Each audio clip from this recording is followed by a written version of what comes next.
Allez, voici l'échiquier. On sait que vous l'attendez. Et donc, on va regarder tout de suite. Donc, sicilienne Chesnikov. E4 avec les blancs. Et C5. Moi, je sais déjà que c'est E4, C5. Absolument. Donc la Zvechnikov, c'est une des Siciliennes les plus populaires ces temps-ci. Je vais expliquer un petit peu pourquoi. Alors d'abord, peut-être qu'on peut regarder la position de base de la Zvechnikov. Rémi, qu'est-ce que tu en penses? Ouais, ben, C'est-à-dire ou au moins expliquer que c'est. Alors, j'imagine que c'est que sur l'ouverte, hein, la Chesnikov, dans mon Alors esprit. effectivement, alors donc la Zvechnikov, je vais d'abord, avant, on rétropédalera un petit peu Ouais, après, d'accord. mais pour montrer la position de base de la Ouais, ouais, ouais. Zvechnikov, c'est effectivement sur une Sicilienne ouverte. Ouais. On joue les 4 cavaliers et là on joue un coup, disons, un petit peu étrange. C'est ce coup E5 qui peut paraître un petit peu étrange au début parce qu'il affaiblit beaucoup la case D5. Alors, Et attends, ça, c'est la position de ouais, base de la Zvechnikov. ça peut plus s'appeler autrement.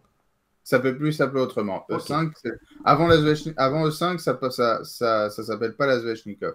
Après Après E5, ça 5, c'est. s'appelle la Zvechnikov. Et Ok. là, on peut plus en démordre.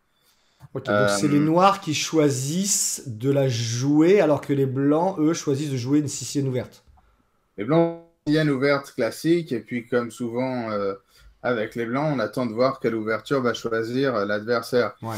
Et la Sveshnikov, c'est une ouverture qui...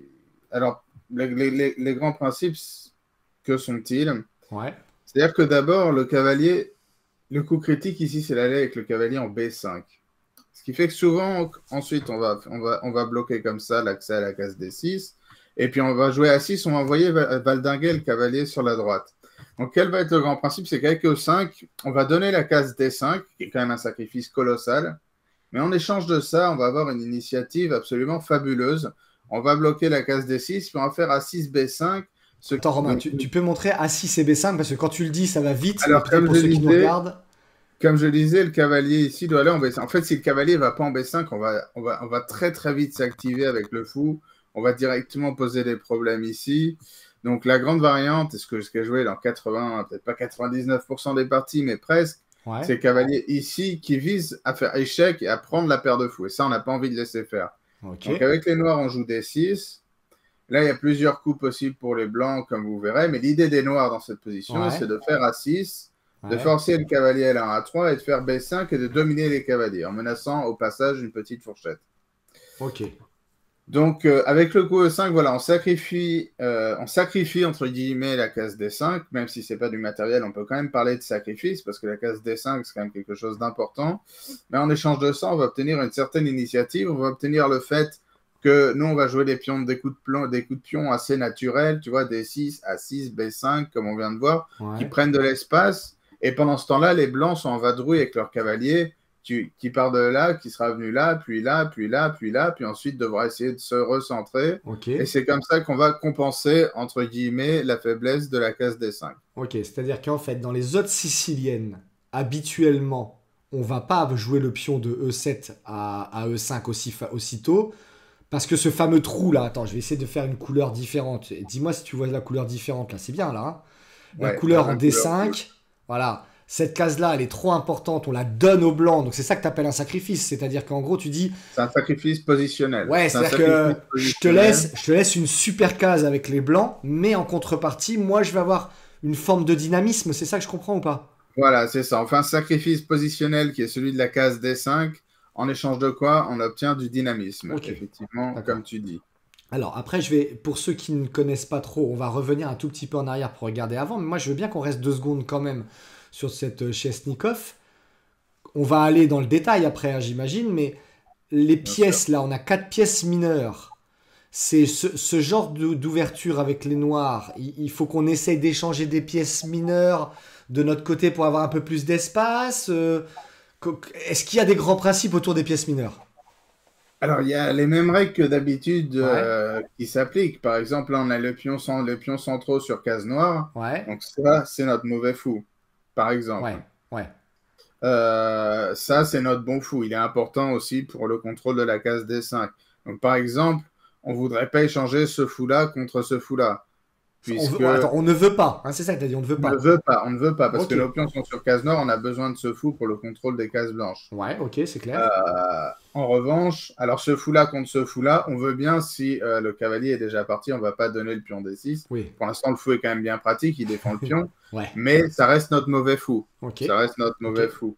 Après, les grands principes, on a quand même un pion arriéré, donc il ne faut pas non plus faire des échanges trop massifs de pièces mineures, parce que si on enlève toutes les pièces mineures, les blancs vont nous installer une tour en D5, ils vont tripler sur la colonne D, vous voyez, tu vois, et puis on va se retrouver avec une grosse faiblesse en D6. Il ne faut pas oublier que qui dit case D5, dit pion D6 arriéré, dit faiblesse potentielle. Alors, est-ce que ça veut dire qu'à long terme, j'enlève tous les fous, tous les cavaliers, Voilà. la finale avec les pièces lourdes, là, ce qu'on appelle lourdes, les dames et les tours, elle est à l'avantage des blancs à cause de ce petit pion-là.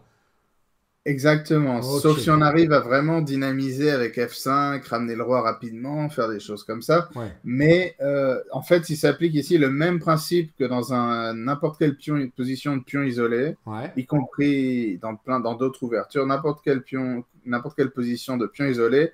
On dit toujours qu'il ne faut pas échanger toutes les pièces mineures, Ouais. parce que sinon les pièces majeures s'alignent contre le pion isolé. Et après, avec les noirs, on est réduit à la défense. Et Attends. là, avec les noirs, imaginons effectivement. Pourquoi tu dis pion isolé? Parce que c'est plus, c'est pareil que arriéré Alors dans là, ton c'est esprit? simple. Là, il n'est pas isolé, Ouais. mais il est arriéré et c'est grosso modo le même état d'esprit, quoi. Ok, ça marche, c'est très clair.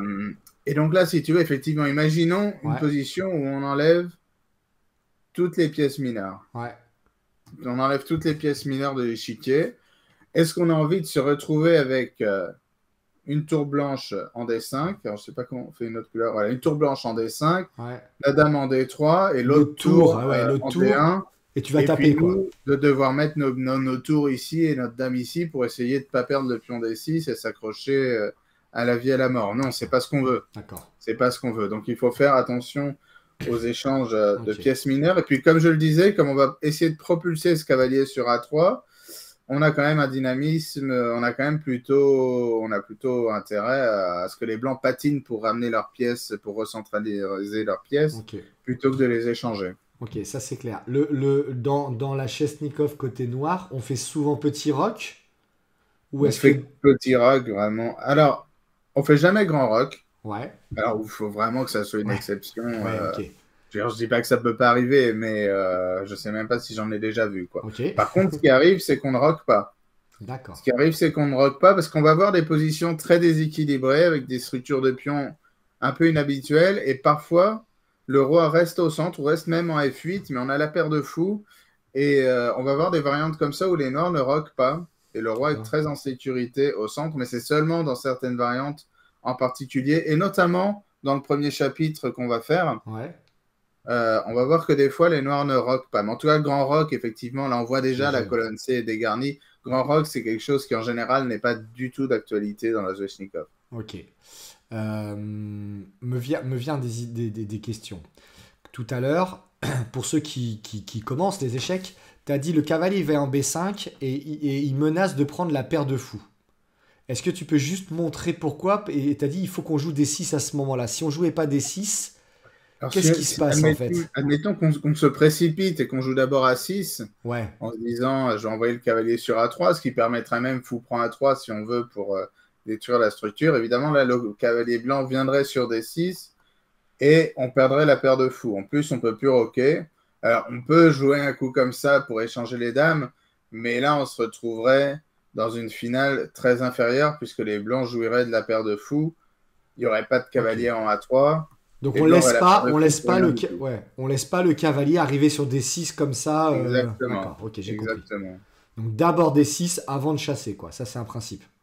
Absolument. D6 pour éviter cavalier D6. Ensuite, A6. Alors, ça va aussi dépendre de ce que font les blancs maintenant. On va voir les différentes variantes tout à l'heure. Ouais. Parce que là, Donc, ça voilà, c'est la variante, ça c'est variante principale, tu m'as dit, hein, c'est ça, là, ce c'est la que- position de. Bon, ça, c'est la position de base de la Zvechnikov. Et là, il y a quelques joueurs. Alors, surtout. Par exemple, quand je montre la Zvechnikov à mes élèves, ils me Ouais. demandent souvent de me montrer quoi faire aussi contre les autres coups de cavalier B5. Alors, dans les parties de grand maître, on voit que cavalier B5. Parce que Ouais. les autres coups, comme je disais, les noirs se développent très rapidement, posent un problème de clouage.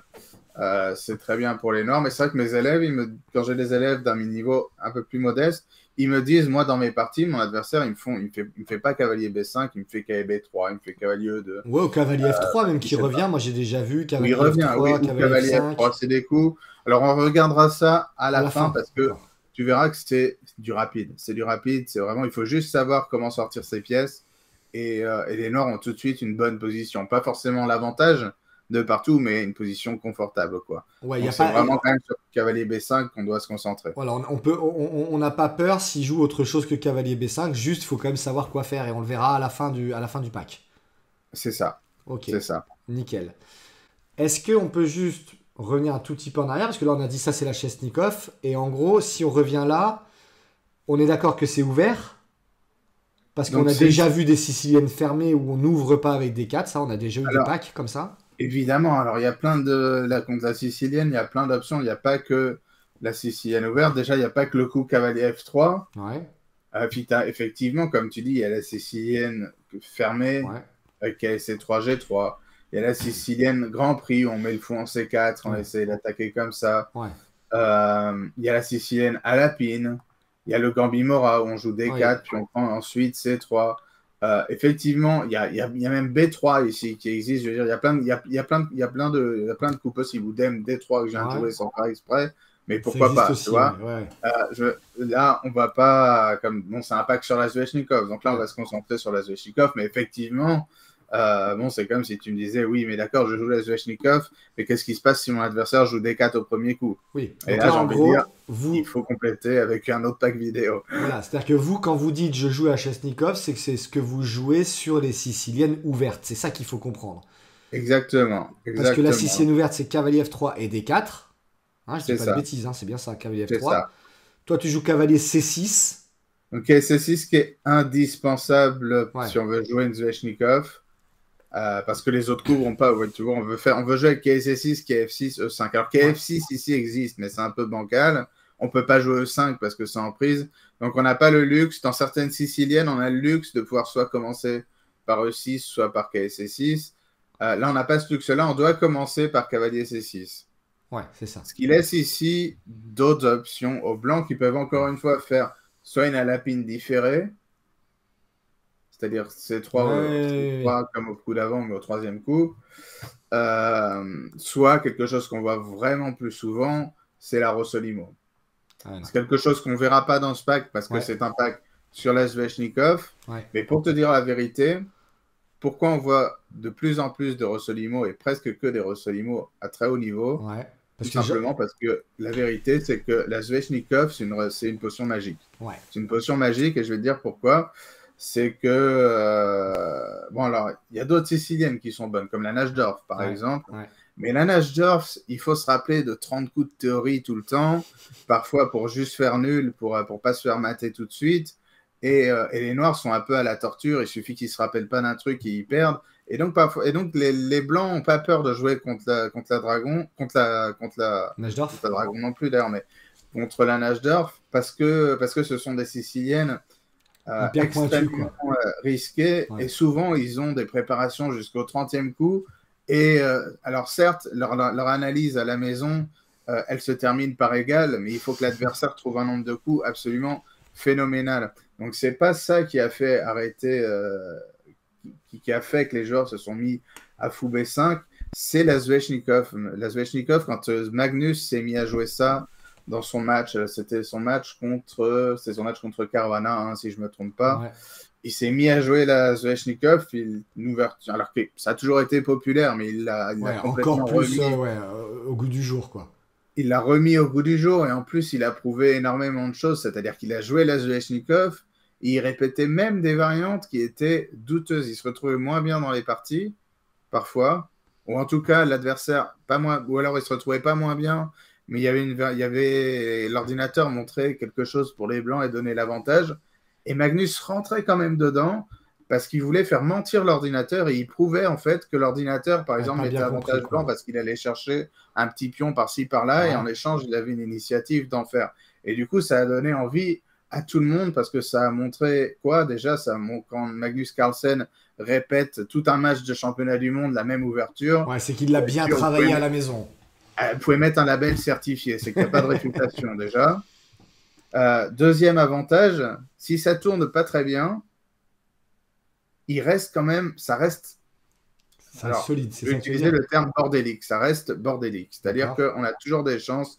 On va jamais à moins de faire vraiment n'importe quoi, on va jamais se retrouver foutu tout de suite. Par exemple, si on perd un petit pion par là, on va quand même avoir une attaque à l'aile droite, ce genre de choses. D'accord, tu peux t'en sortir, quoi. Voilà. Et troisième grand avantage de la Svechnikov, aussi comparé à des ouvertures comme la Najdorf, etc., il n'y a pas de nul forcé. C'est-à-dire, il n'existe aucune nulle forcée. Ou alors vraiment poussé, des analyses très, très, très poussées qui, à la fin, si les deux joueurs connaissent tous les meilleurs coups, bon, on sait que les échecs, ça fait nul si les deux jouent parfaitement. Hein. Ouais. Mais il n'existe aucune nulle forcée tôt, alors que dans la Najdorf, il en existe. Ouais. Et là, ça veut dire que tu me dis, et c'est ce que tu étais en train de dire là, la Rossolimo est devenu de plus en plus, donc là, le fou en B5 populaire pour, en gros, contrer la Chesnikov. C'est ça, en gros, que tu es en train de dire, c'est ça. Pour éviter la Svechnikov, tout simplement parce que la vérité, c'est que personne n'a de solution contre la Svechnikov. Allez, moi ça va être bien ça. Ok, donc D4, on ouvre, les blancs ouvrent, pensant que vous allez jouer soit une Chesnikov, soit autre chose.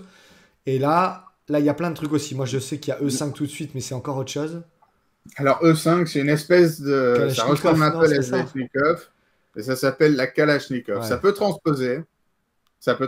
Par exemple, si les blancs font ça, alors là, on peut faire ça et ça directement. Là, c'est la vraie Kalachnikov, mais on peut faire ça, ça transpose dans une Svechnikov. Ouais, on peut revenir dedans. La Kalachnikov a ce défaut, c'est que ça permet aussi des coups comme C4 d'abord. Ouais. Et là, le cavalier va se replier, et puis ça va être beaucoup plus dur de trouver du contre-jeu au centre, parce que la case D5, là, est vraiment bétonnée. En échange de quoi, le fou, pour l'instant, est un peu triste, mais... c'est pas facile d'égaliser pour les noirs dans ces positions-là. Okay. Il y a une ouverture. Alors, sans le cavalier en F6, là, ça existe quand même de laisser faire cavalier D6 échec. Ça s'appelle la Lowenthal. Ah ouais, d'accord. Les noirs donnent la dame en D6, mais donnent la paire de fous, mais c'est un petit peu différent parce qu'ils font dame F6. Les cavaliers sont pas encore sortis. Et si les blancs n'échangent pas, les noirs obtiennent une certaine initiative. Et si les blancs échangent, ils en attaquent directement au pion E4. Ouais, tu as deux pièces déjà développées en plus, quoi. Voilà, c'est ça. Donc c'est quelque chose qui existe, même si c'est connu comme étant un petit peu douteux. Ça existe en tout cas. Mais vous, maintenant que vous aurez... ouvertures. Ouais, maintenant que vous aurez vu, vous, le pack, vous savez qu'au moment où ils ouvrent les blancs, à partir de maintenant, vous pouvez rentrer dans votre Chesnikov. Parce que si vous jouez cavalier F6, c'est forcé cavalier C3. Plus ou moins, ouais. Plus ou moins. Donc, avant de parler de KF6, il y a d'autres coups. Hein. Il y a E6 pour jouer ensuite, par exemple, une Taimanov avec Dame C7 ou une Canne avec A6. Il y a G6 pour jouer un dragon accéléré. Il y a plein de Siciliennes. Ouais. Une fois qu'on joue KF6, effectivement, autant avec D6 au lieu de cavalier C6, donc quand K est encore là, il existe des coups comme F3 qui se regardent. Mais là, effectivement, on a les cavaliers trop bien centrés, on s'apprête à envoyer une bombe au centre et les blancs se doivent de se développer avec le cavalier. Alors, ça peut arriver qu'on voit un coup comme ça dans une partie pour ensuite faire fou D3, mais là, on peut reprendre du pion. On pourrait même, je pense, reprendre du pion D. Même cette finale, je pense que ça serait pas très grave, mais pourquoi se déroquer? Avec, par exemple, des petits pièges, si le pion avance, pouf, un petit échec et on ramasse le pion. Okay. Ce genre de choses. Ouais. Donc effectivement, le coup C3, le coup KSC3 est plus ou moins forcé. Okay. Et là, on joue E5 et on est arrivé à notre variante, dans notre Svechnikov. Enfin, notre position clé. C'est ça. Okay. Une autre chose que je peux préciser, ouais. c'est que certains, pour éviter, ou parfois pour simplement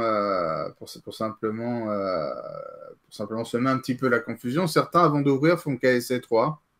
Ah, pour intervertir les coups? Pour dire maintenant, par exemple, comment tu joues ta Svechnikov. Et je veux te faire D4 au prochain coup. Et là, effectivement, si on se dit, bon, bah maintenant, ça ressemble à une Sicilienne fermée, donc je vais mettre mon fou en G7, j'ouvre D4, et puis tout à coup, bah, c'est un dragon accéléré. Ouais.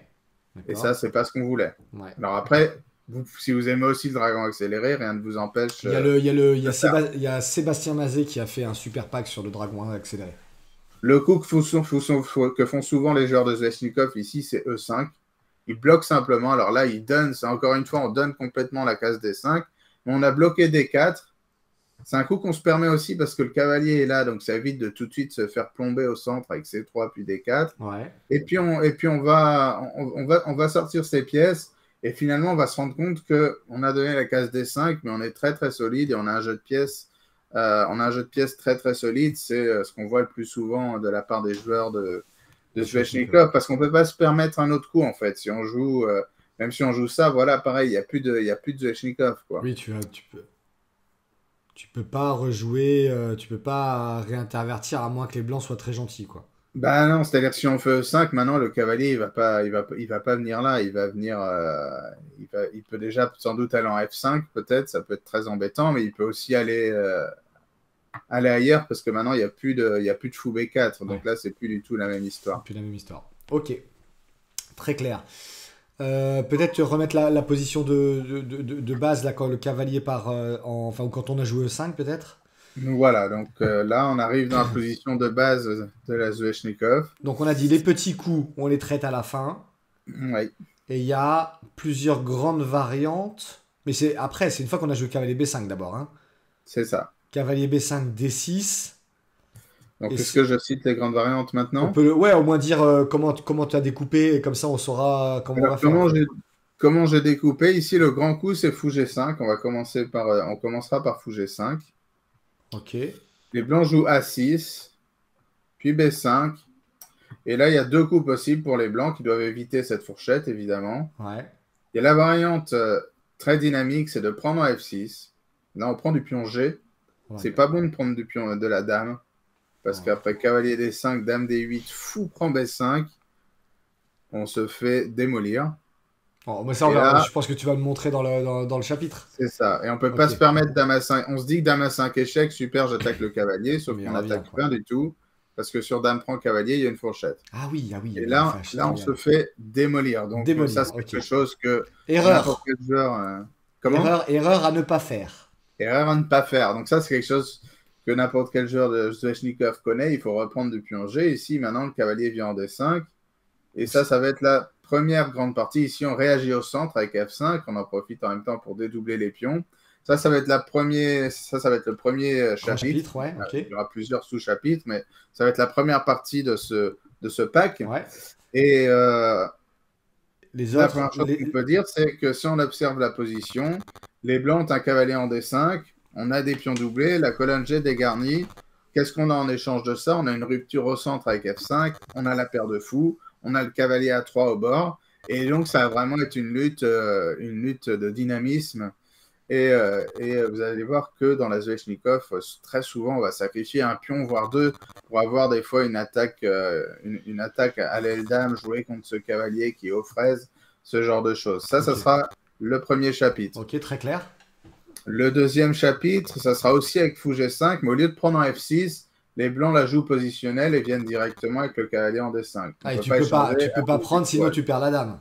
Voilà. Ah ouais. Et là, on va pas laisser prendre on va pas se laisser doubler les pions si on n'a pas la paire de fous en échange.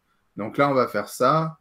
Et puis les blancs vont donner la paire de fous. Et là, c'est les blancs qui ont concédé la paire de fous, mais qui, en échange, obtiennent un cavalier en D5 assez stable, puisqu'ils ont éliminé le cavalier F6. Ça, Ouais. c'est la variante positionnelle. Ça, La c'est grande là. variante positionnelle. Ok, très clair. Mais voilà ce qui se passe. Alors avant, on voyait pratiquement que ces deux variantes-là contre la Zveshnikov. D'accord. Sauf que sur les variantes avec fou.f6, les analyses ont prouvé que les noirs avaient plutôt des bonnes positions et que ça pouvait même être très dangereux pour les blancs. Cavalier D5, ça a été démontré qu'il n'y avait pas vraiment d'avantage pour les blancs. Donc, solution de secours, les blancs se sont mis à jouer des coups comme se sont mis à jouer cavalier D5 ici, qui est le troisième coup le plus, le deuxième coup le plus joué après fou G5, qui force la prise, hein, parce qu'on ne peut pas laisser un cavalier arriver ici, qui a l'avantage que le cavalier n'aura pas à se retirer en A3, vu que ça libère la case C3. Et après, prise, Il y T'attaques a ton le coup cavalier. cavalier B8 ou il y a le coup plus risqué cavalier E7. Carlsen, par exemple, a joué les deux. Et cavalier E7, ça prend un tempo de trop pour se développer à l'aile roi. C'est vraiment un coup très risqué. Cavalier B8 est le coup Ouais, c'est le bizarre plus déjà. Tu standard. ramènes ton cavalier à la maison, c'est un peu bizarre. Ouais, alors c'est un peu bizarre, mais d'un autre côté, les blancs, ils n'ont qu'une pièce développée, c'est le cavalier, Mm. et puis il est vulnérable. On va jouer à 6, on va le chasser. Voire on va pas y toucher, parce que ce cavalier en B5, il va devoir repartir par lui-même à un moment. Ok. Donc ça va dépendre de comment jouent les blancs. Et on a un jeu facile. Et ensuite, là, ça va être une lutte de majorité de pions. C'est-à-dire que nous, de ce côté-là, on a 4 contre 3, et les Ouais. blancs ont 4 contre 3 de l'autre côté. Donc si les blancs arrivent à nous enfoncer avec B4, C5, ça risque de mal se passer. Nous, de l'autre côté, on envoie les pions aussi. À une petite différence près, c'est que les deux camps vont roquer du petit côté.